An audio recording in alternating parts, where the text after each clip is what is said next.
आंध्र प्रदेशातील प्रसिद्ध तीर्थक्षेत्र सिंहाचलम येथील श्री वराह लक्ष्मी नरसिंह स्वामी मंदिरातील प्रसादावरून मोठा वाद निर्माण झाला आहे। एका जोडप्याने सोशल मीडियावर व्हिडिओ पोस्ट करून मंदिराच्या पुलिहोरा म्हणजेच लिंबू भात प्रसादाच्या पाकिटात गोगलगाय सापडल्याचा खळबळजनक दावा केला आहे।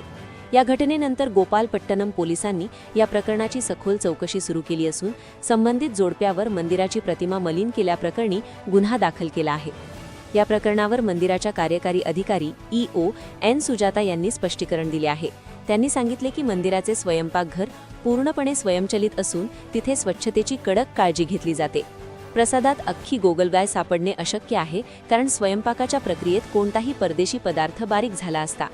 याउलट व्हिडिओमध्ये गोगलगाय सुरक्षित दिसत आहे, ज्यामुळे हा व्हिडिओ मंदिराची प्रतिमा खराब करण्यासाठी जाणीवपूर्वक बनवल्याचा संशय येतो। ज्या दिवशी ही घटना घडली त्या दिवशी सुमारे 15,000 पाकिटांची विक्री झाली होती, मात्र इतर कोणाकडूनही तक्रार आली नसल्याचे त्यांनी नमूद केले। या प्रकरणाला आता राजकीय वळणही लागले आहे।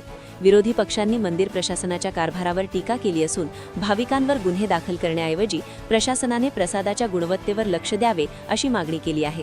दरम्यान पोलीस आता मंदिरातील सीसीटीव्ही फुटेज, कर्मचाऱ्यांचे जबाब आणि व्हिडिओची सत्यता तपासत आहेत। प्रसादाचे पाकिट बाहेर नेऊन त्यात गोगलगाय टाकण्यात आली होती का या दिशेनेही तपास सुरू आहे।